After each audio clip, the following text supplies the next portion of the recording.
I never expected the man in the corner office to know my name, let alone speak it like it was a secret worth keeping. Kyofars wasn't just a client at the clinic, I'd call him a legend. Wrapped in arrogance, money, and mystery, billionaire, tech tycoon, heartbreak headline. And the man every receptionist like me imagined only existed in the glossy parts of magazines. We weren't from the same world, not even neighboring universes. I was background noise, the polite smile behind a marble desk, the one who handed him sparkling water with a bowed head. So when he stopped in front of my desk that Friday evening, his charcoal suit, looking like it had been stitched directly onto his body, his cologne a cruel ambush to my senses, and said my name like it was meant only for him, I forgot how to breathe. Livia, he said, his voice low and smooth like silk that had seen war. I need a moment of your time. I blinked, my fingers stalled on the keyboard, and for a second, I wondered if someone had slipped something into my lunch. He'd never said my name before, never looked at me like that, never stood so close. The air between us felt like it might melt. Of course, I managed. Standing like I was waking from a dream I didn't want to end, he led me away from the front desk, past curious glances from the nursing staff, and into a quiet lounge meant for high-tier clients. No one else was inside. Just the velvet chairs and us two strangers pretending we had something to talk about. I sat across from him, trying to remember how to act human. He didn't speak right away.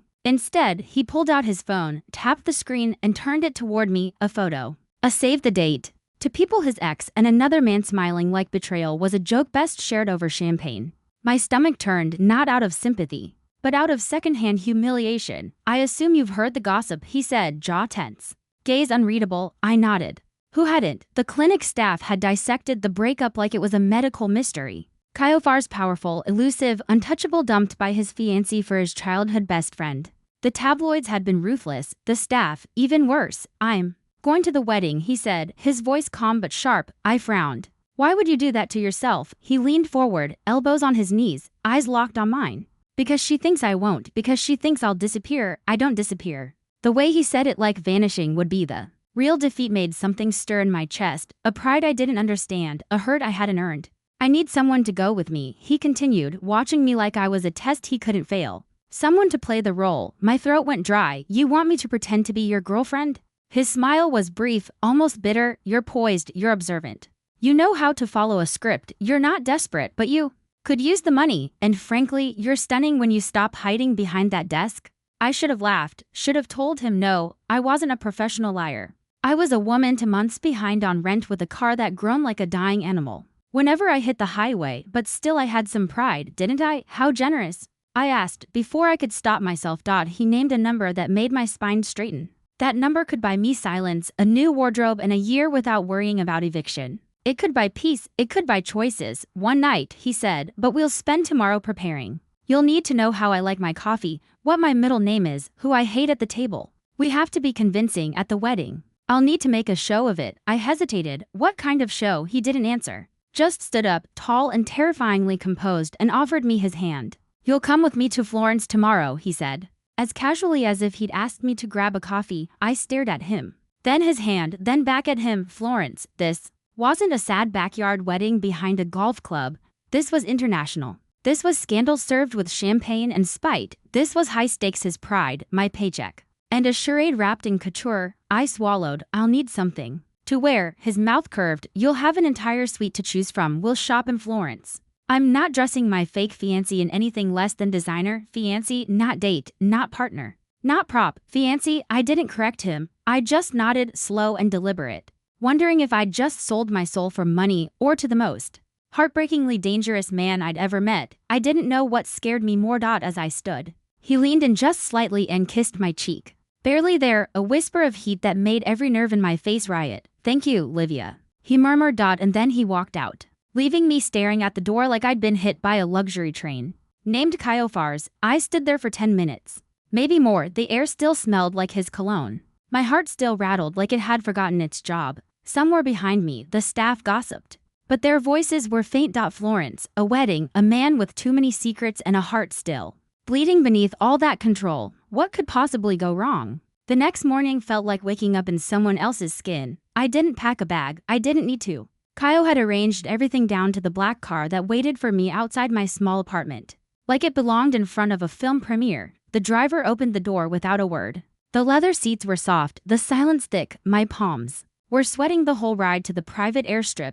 I kept staring at my hands, at the chipped nail polish, at the girl who had answered yes to something that wasn't quite a question. And then I saw him, Kyle, leaning against the wing of a private jet like he owned the sky itself. He looked like the beginning of a bad idea in a perfect suit. No smile, no wave.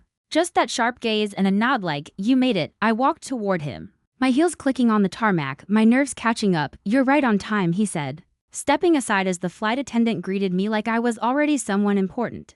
How do you feel about flying? Terrified, I admitted, but also like I might never come back down. He smirked and gestured for me to follow him inside. The jet didn't feel like a plane, it felt like a floating palace. Cream, leather, marble counters, chilled champagne already sweating in crystal flutes. I sank into one of the seats across from him, trying not to gawk. My fingers gripped the armrest while he sat with infuriating ease. Like this was just another Tuesday. You always abduct women like this? I asked, trying to summon some sass to cover my panic. Only the ones who look this good under fluorescent lighting, he replied smoothly. Reaching for his glass, champagne, I took it, I needed it. The fizz danced on my tongue like it knew I didn't belong here. As we lifted off, I stared out the window at a sky I'd never seen from this angle. Kyle, meanwhile, watched me instead, not in a creepy way, in an analytical way. Like he was studying a puzzle no one else could solve. We have less than 24 hours, he said. Voice soft, to become utterly convincing. I turned back to him. You mean like convincingly? He raised a brow. I prefer perform, but yes, we need a history. An inside joke, a few shared memories that don't exist. Tell me, what's your favorite flower? Lilies, I said before I could think. Perfect. He nodded, tapping something into his phone. They'll be in our suite when we arrive. You're thorough. I'm desperate, he admitted. More honestly than I expected. She left me for someone who used to sleep on my couch. I can't show up alone, I won't. There it was again, the real man underneath the money. Not the polished billionaire, but the one who'd been hurt, humiliated. The one who still bled quietly beneath his $1,000 watch. You don't have to prove anything to anyone, I said before I could stop myself. He looked at me like I'd said something naive, or maybe like I'd touched something raw. You'd be surprised how many things in my life require proving. The rest of the flight passed in a strange mix of silence and slow questions. He asked about my childhood, my worst date, my favorite song. I asked nothing, not because I didn't want to know, but because I was afraid that if I did, I'd fall too deep too fast. Already, his voice was starting to seep into my bones. Like a story you couldn't stop reading even though you knew the ending might hurt. Florence greeted us like a secret affair, golden skies, soft breezes, a sunset painted by a god who believed in romance. The car waiting for us was glossy black, windows tinted like secrets. The driver opened the door without a word, and Kyle gestured for me to enter first. I slid in, aware of his presence beside me, aware of how close he sat. We'll start with a story, he said as we sped through cobblestone streets that looked like they hadn't aged in centuries. We met at the clinic. I liked your sarcasm. You liked my cologne. That's realistic, I said dryly. He turned to me, serious now. Livia, this only works if you believe it. I swallowed. Fine. We met at the clinic. You couldn't resist my charm, he smirked. Now you're getting it. The hotel wasn't a hotel. It was a villa, an actual converted 17th century palace overlooking the Arno River. The kind of place where love stories were carved into marble and whispered. Through ancient halls, a bellhop opened the carved doors and led us to our suite. Yes, our suite. I didn't miss the single king-sized bed, the drapes like waterfalls of silk, the balcony that looked out over a city made for confessions. I stared at the room, heart racing. Relax, Kyle said from behind me. You'll sleep on your side. I'll sleep on mine. And the bed? I asked. We'll negotiate borders. I turned, arms crossed. No bedtime privileges, he laughed deep, smooth, unbothered. You wound me, Livia. I didn't say what I was really thinking, that I was already more wounded than I wanted to admit. Dinner was room service, truffle pasta, red wine so smooth it felt like silk in a glass. We ate on the balcony, the city lights below us like fallen stars. He asked more questions about my father, about why I never left the city, about what I would do if money wasn't a chain. I answered, too honestly, and for once I stopped pretending I wasn't curious about him too. How did she leave you? I asked softly, watching his fingers trace the rim of his glass. He paused. In a letter left on my nightstand, said she needed something I couldn't give. What was that? He looked up, eyes dark. Something simple, something real. The wind picked up, carrying the smell of jasmine through the air. My heart ached for reasons I didn't understand. She was a fool, I whispered. He didn't answer, just looked at me like I'd said something dangerous. When we finally moved inside, The mood had shifted. After he stood by the window, his silhouette framed by Florence's lights. I changed in the bathroom, slipping into a silk nightgown. I didn't remember packing. When I came out, he was shirtless, dressed in sleep pants. Barefoot on the marble. Our eyes met. No words, just breath. Just awareness. He walked past me slowly, brushing my shoulder lightly with his fingertips. And the air between us trembled. We slipped into bed, me on the far edge. Him to close even from a distance. The mattress dipped. The silence thickened. "I'll need to kiss you tomorrow," he said quietly, like a promise. "I know. Make it look real." I turned, eyes searching the dark. "What if it does?" He didn't answer. And I didn't ask again. I woke up tangled in luxury and lies. Egyptian cotton sheets clung to my skin like a second story I hadn't asked to. Right, for a second, I forgot where I was. The gauzy curtains fluttered in the soft morning light. And the ceiling above me glowed with the kind of perfection that didn't exist in the life I came from. The scent of Kaio was still on the pillow beside me, cedar, spice, something unfair. My body remembered before my mind caught up, the weight of the bed, the warmth beside me. The way I hadn't slept but had somehow drifted in and out of a dream. I couldn't name. I sat up slowly. My nightgown shifted across my thighs. No touching had happened. Technically, but his presence had hovered all night like a storm just off the coast. I'd felt the tension in the mattress, the space between our bodies that wasn't really space. Every breath had been a question neither of us wanted to ask. Kaio was gone, of course. He was the kind of man who rose with the sun and carried his demons to breakfast. I found him on the balcony, wrapped in a white linen shirt, sleeves rolled. Espresso in hand, looking like a war god who had decided to take the day off. His eyes lifted when he heard me. No smirk, no teasing, just something unreadable, softer than I expected. "Morning," he said. Offering me a second cup, I took it, my fingers brushing his. The touch sent a chill through me I couldn't explain. The espresso tasted like wealth. And reality. "We have a fitting at 11, he said, watching the river below. "Dress, shoes, jewelry. You didn't think I'd let you show up in something off the rack, did you?" I blinked. "You're dressing me now. I'm investing in the illusion," he said, turning to face me fully. "If we're going to lie, we lie well." I didn't answer. I didn't know how. Because somewhere between his voice and his certainty, I had already started slipping. The line between pretend and possibility was thinning, and I wasn't sure I wanted it to hold. The boutique was hidden like a secret behind iron gates and glass so frosted it looked like moonlight. Inside, it whispered old money, the kind that didn't need to show off. Kaio was greeted like royalty, his name barely spoken but entirely understood. The stylist greeted him with kisses on both cheeks, a familiarity that told me this wasn't his first performance. He introduced me with a hand on my back, gentle, guiding, possessive. "This is Livia, my fiancée." The word slid through the room like a sharp blade. I tried not to flinch, tried not to notice the way everyone's eyes flicked to my left hand, which was still bare for now. They brought out gowns like artifacts. Whisper-thin fabrics that shimmered in the light, embroidery stitched by dreams. I tried on a dozen, each one more unreal than the last. But the one I chose was emerald, deep, rich. The color of jealousy and secrets. It hugged my body like it already knew my story, strapless, floor-length, with a slit that could start wars. When I stepped out of the fitting room, Kaio's eyes darkened. He didn't speak, just stared. "Too much?" I asked, suddenly unsure. He shook his head. "No, not enough, but it'll do." I rolled my eyes. But something inside me warmed anyway. Next came the jewelry. Of course, there was jewelry. He chose a necklace, a delicate cascade of diamonds that settled just above the swell of my chest.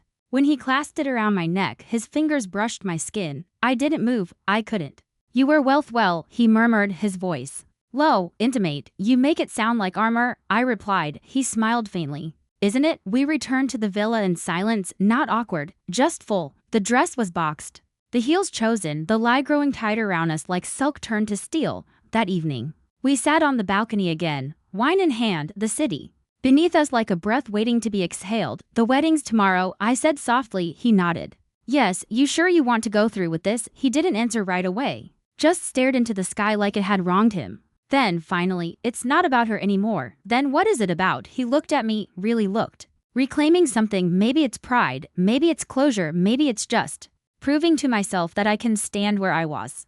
Broken and not fall." My throat tightened. I set my glass down. "And me, what am I reclaiming?" "You." His voice softened. "You're not reclaiming, you're rewriting." I stood then, moved toward him, his hand found my waist. Light but steady, my pulse pounded, my body knew something my mind wasn't ready to admit. "I should get some sleep," I whispered. "But I didn't move." "Should you?" he asked, his fingers brushing against the bare skin at my hip where my robe had shifted. One more breath and I'd be lost. I knew it, so did he? And then he stepped back, just far enough. The space rushed in. Like cold air. Tomorrow, he said, voice flat.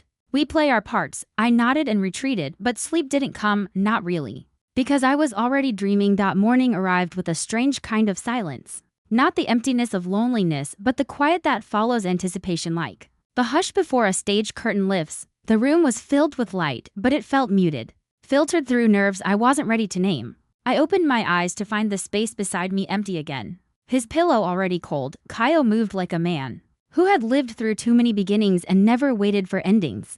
I slipped out of bed and padded across the floor barefoot, drawn by the sound of espresso being poured and the rustle of linen. He stood by the window again. Shirtless this time, a towel slung low around his hips. The light caught every inch of him like it had been instructed to worship. Water glistened on his chest, and for a second, I hated him for being this effortlessly beautiful. I hated him even more for knowing exactly what it did to me. You're awake, he said without turning. Barely, I muttered, reaching for the cup he had already poured for me. His gaze flicked to me briefly, then back to the view, fittings. In an hour, I took a long sip, the espresso hitting my bloodstream like a promise. Let me guess you've booked the most exclusive boutique in all of Florence, he smirked. Would you expect anything less? He wasn't wrong. The boutique was hidden behind an unmarked door on a side street paved in uneven stone. Inside, everything was soft and elegant, pearl-toned walls, whispers in Italian. The smell of aged wood and fresh flowers, the kind of place where fashion wasn't sold. It was inherited. Kaio walked in like he belonged. He greeted the stylist by name. They kissed each other on both cheeks and exchanged quiet laughter that reminded me how much of his life existed beyond my reach. This is Livia, he said, placing a hand on the small of my back. We're dressing her for something memorable. The stylist raised an eyebrow, then turned to me with the kind of intensity that made me feel both powerful and exposed. I tried on gowns that shimmered like liquid starlight, silks and satins that slipped across my skin like secrets. But the one I returned to was the emerald one, the same shade as envy and something even deeper. It clung to me, strapless, shaped to the curves I usually hid. The slit up the leg whispered scandal. In every step, when I stepped out, Kaio looked at me like the room had gone quiet. He didn't speak. His eyes did enough. Too much? I asked, uncertain. He stood slowly, walking toward me with the kind of calm that only made my nerves spike. No, he said finally. Voice low, not even close. He circled me once, fingers grazing the bare skin of my shoulder as he passed. Behind, it was barely a touch. It felt like fire. You'll wear this, he said, and nothing less. I raised an eyebrow, and the necklace, he already held it in his hand. A delicate cascade of diamonds, subtle but impossible to ignore. Lift your hair, I did. His fingers brushed the nape of my neck as he fastened the clasp. I held still, not breathing, not thinking, just feeling. You make this look like armor, he murmured. I met his gaze in the mirror. Maybe it is.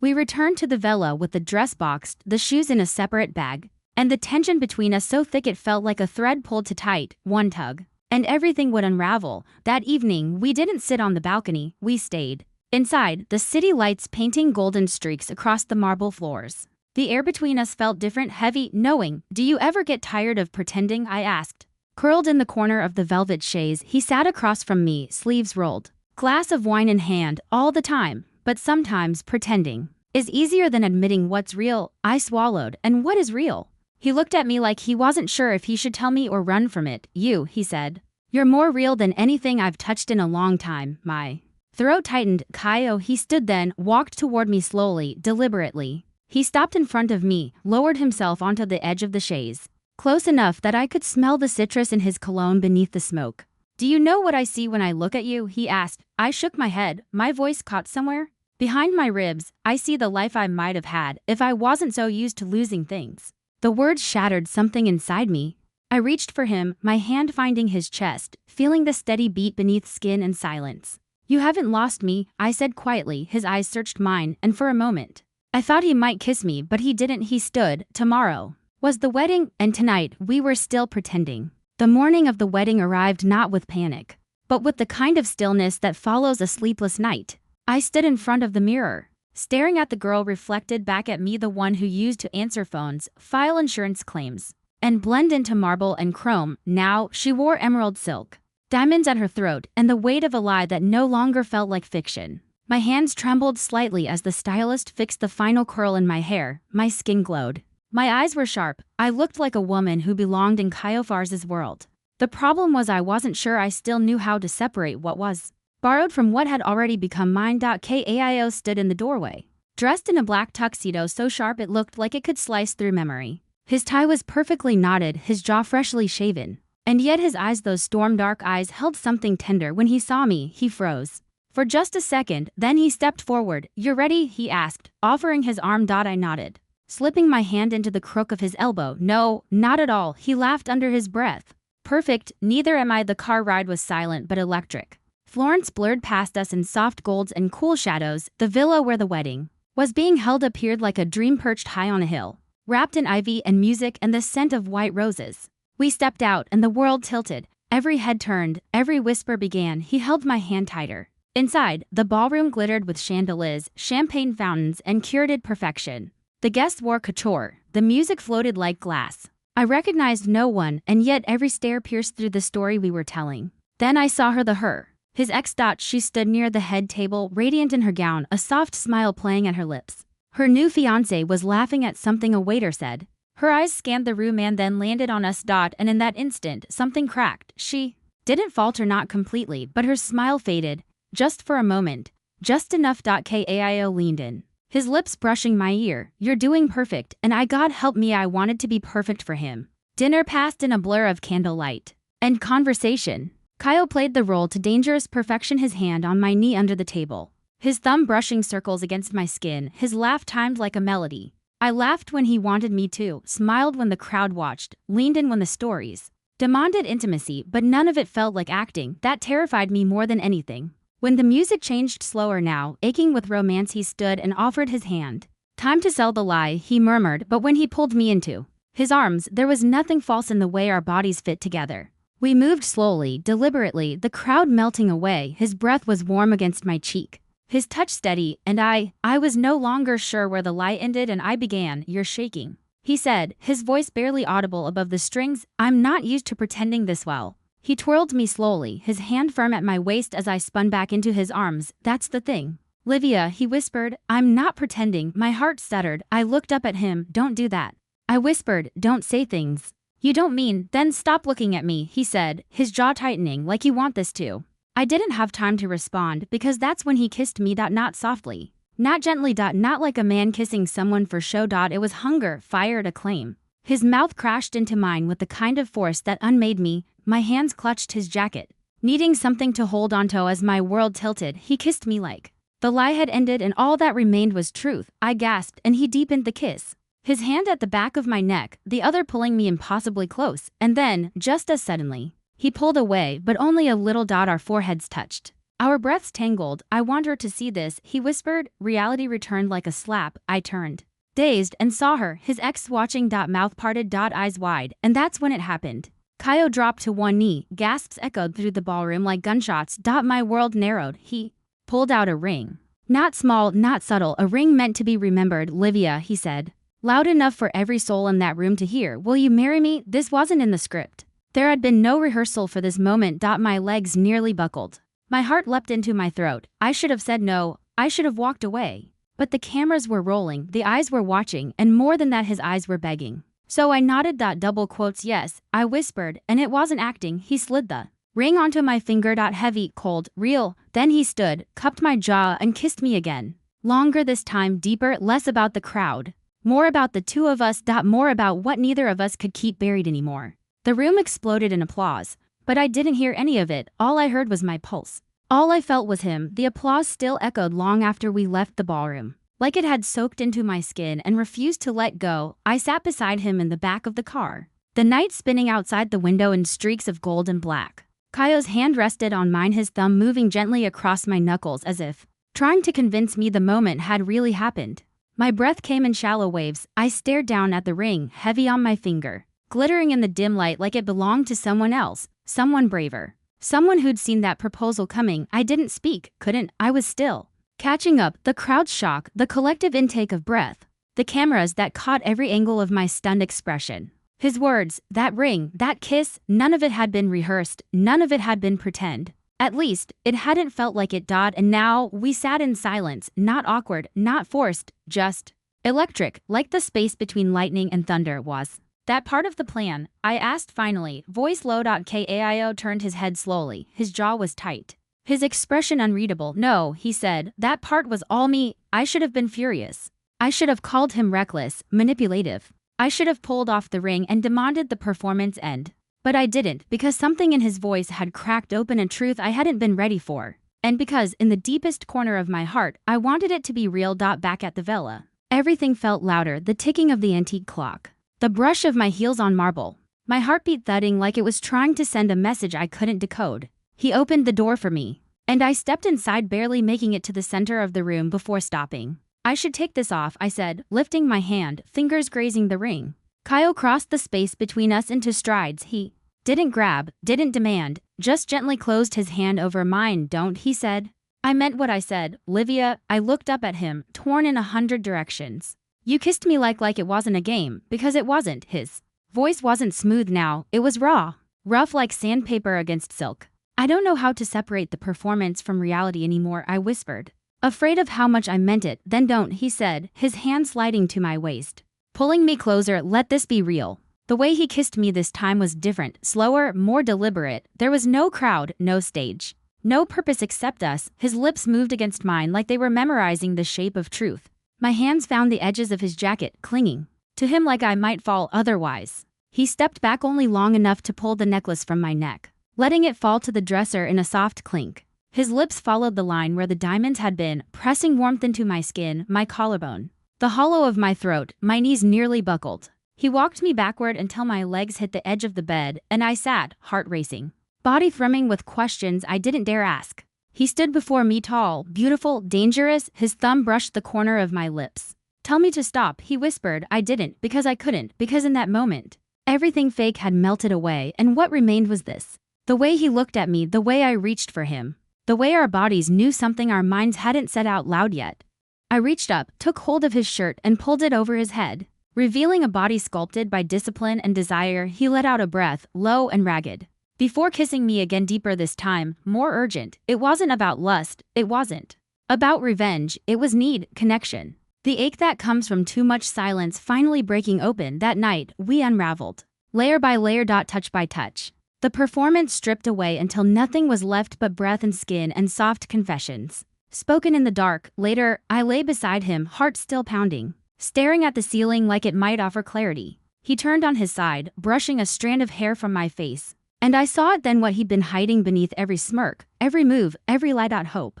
I didn't expect this, I said softly. Neither did I, he replied. His voice carried something dangerous, something beautiful. I wanted to ask what came next. I wanted to ask if we'd just made a mistake or if we'd just changed everything, but I didn't ask, because I was too scared of the answer and more terrified that I already knew it. So I turned, tucked myself into the space beneath his arm, and let the silence speak for us. Let his breath steady mine, let his hand rest against my back like it had always belonged there. And for the first time since Florence, I didn't feel like I was acting. I felt like I'd found something worth believing in. Morning arrived like a whispered question slipping past the curtains on quiet feet. I opened my eyes slowly, blinking into the soft gold light. For one beautiful, disoriented second, I forgot everything, where I was, what had happened, who I had let touch me in the dark. But then I felt him, the warmth of his body behind me, the steady rhythm of his breath brushing the back of my neck, the weight of his arm draped lazily across my waist like he was still protecting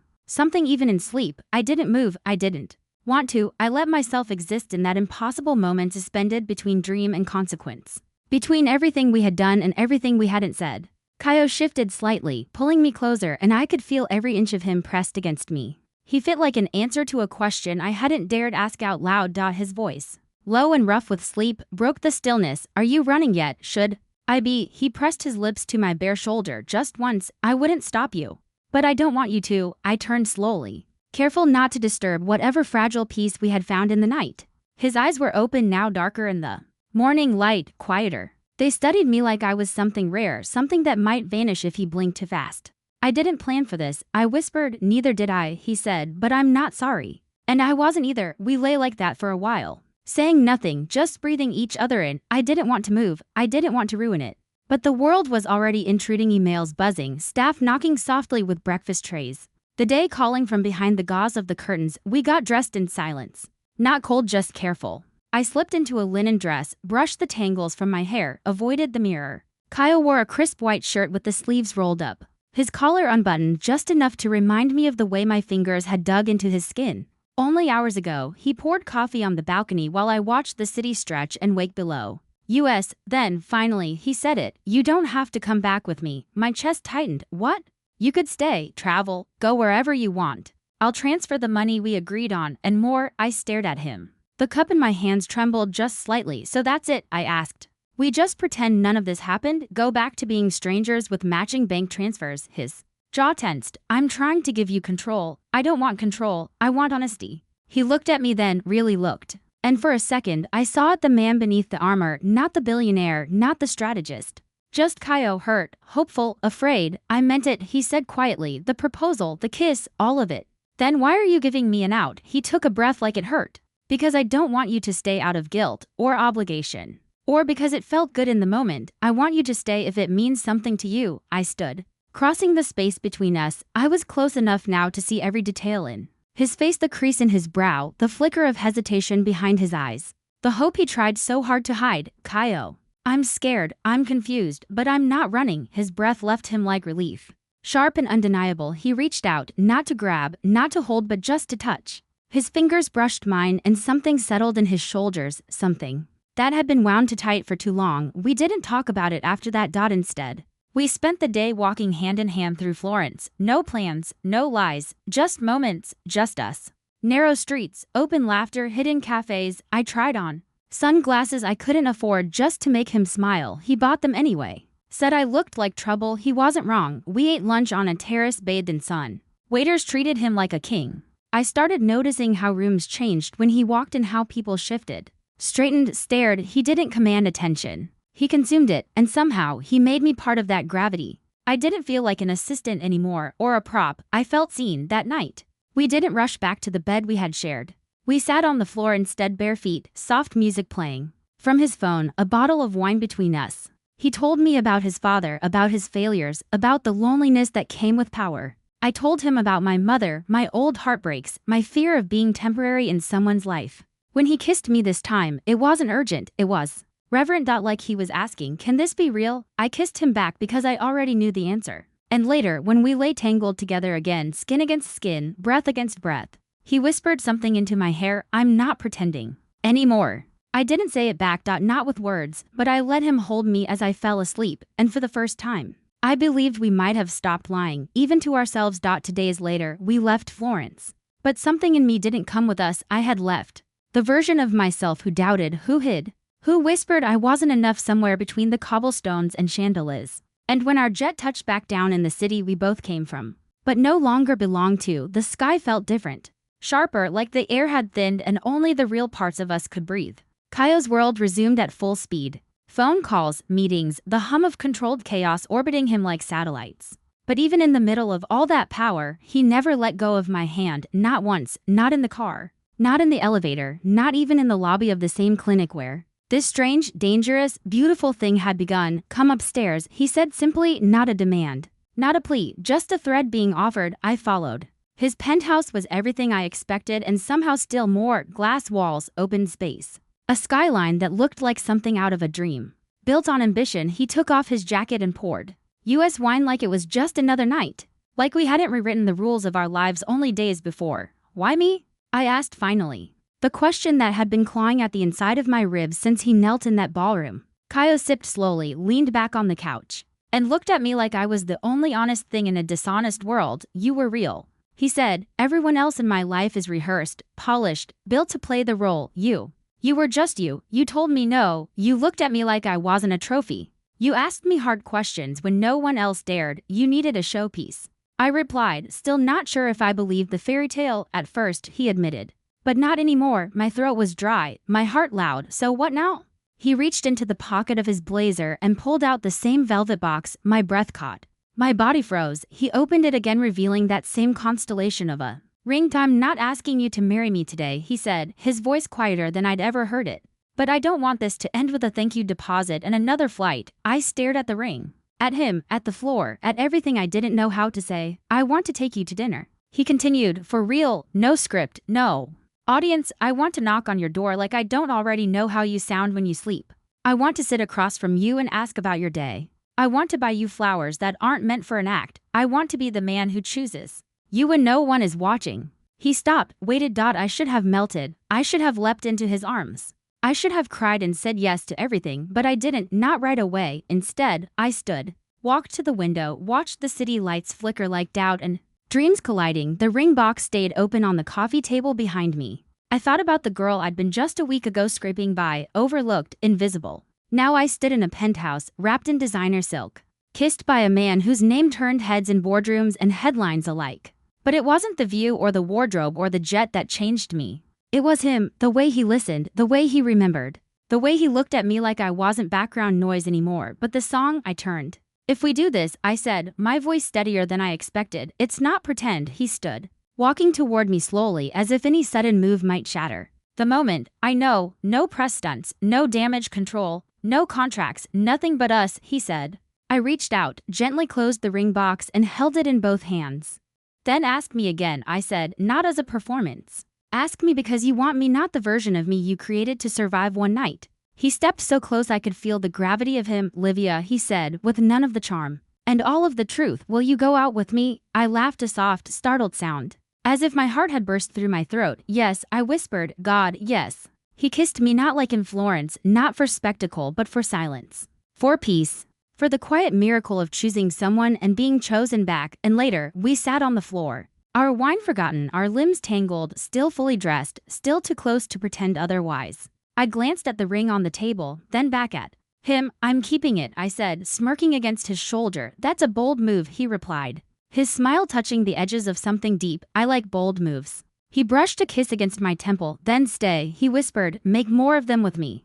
And I did. Not for the diamonds, not for the skyline, but because somewhere between fake kisses and whispered truths, I'd fallen in love with the most unexpected thing of all, a man who saw me and never once looked away. 1 year later, the ring on my finger wasn't the one from the ballroom. That ring, the scandalous, headline-making diamond constellation Kyle had pulled out of his pocket like a final act, now lived in a velvet box, inside a drawer, untouched, almost sacred, a monument to a night where pretending became something else entirely. The ring I wore now was simpler, if you could call 6 figures simple. A single oval diamond in a platinum setting, designed by Kyle himself. He said the platinum claws reminded him of how I held onto him when I was furious.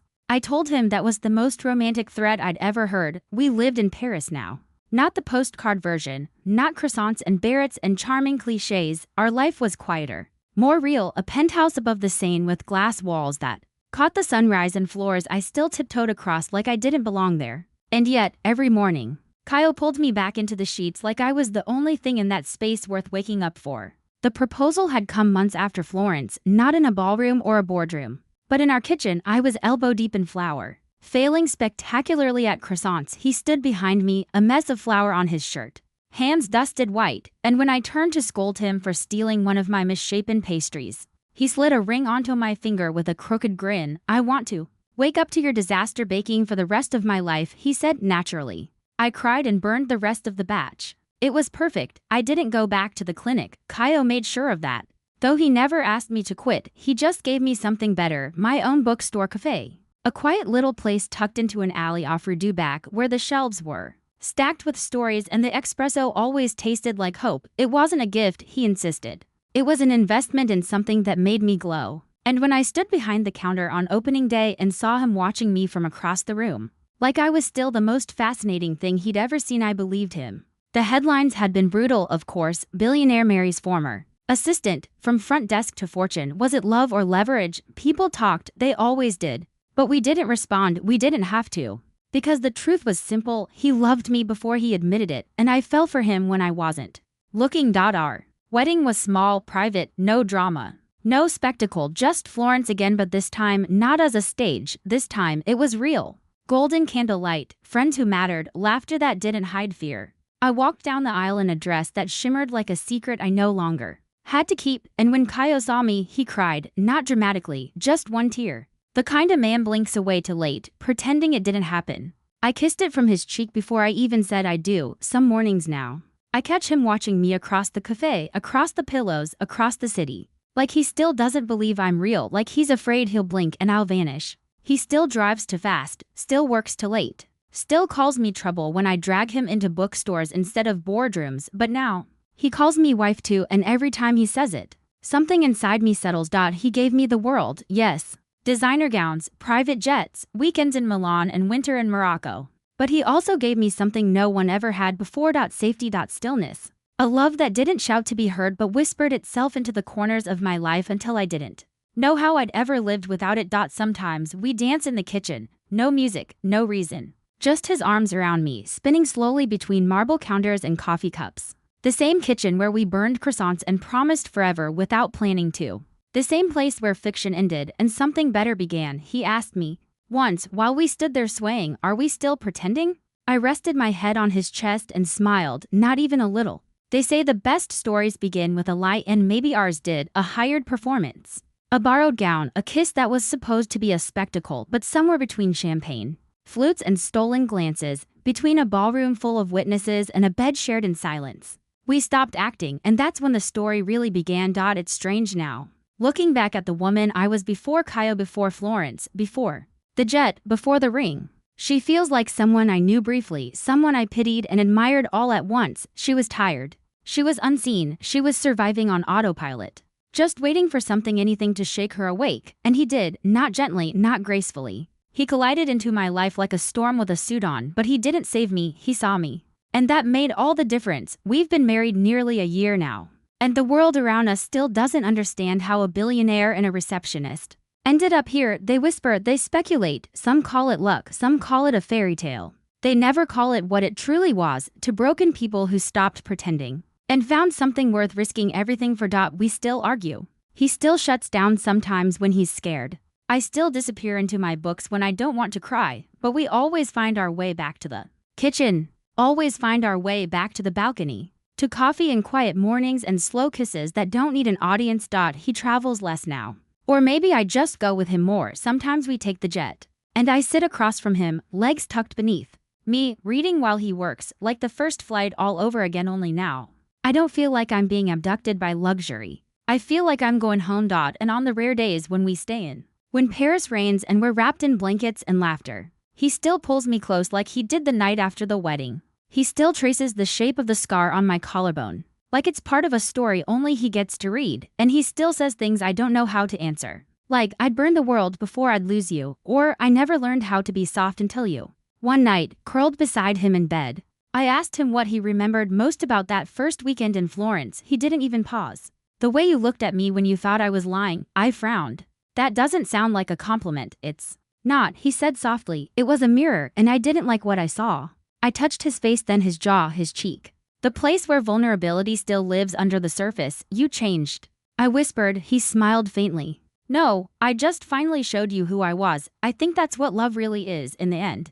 Not grand gestures or diamond rings, not private jets or silk sheets. It's the moment someone lets you see the part of themselves they've hidden from the world and trusts you not to run." We still have the velvet box from that fake proposal. We keep it tucked away in the drawer next to old boarding passes, folded love notes, and a photograph from the real wedding where we danced barefoot under fairy lights and promised never to lie again. Sometimes I look at that box and smile, because that lie, that first, ridiculous, impossible lie, led me to the most honest place I've ever known. And every morning, when Caio kisses my temple and whispers, "Your trouble," I whisper back, "You started it." Then we laugh and start again. No scripts, no audience, no pretending. Just him, just me. And the truth we built together.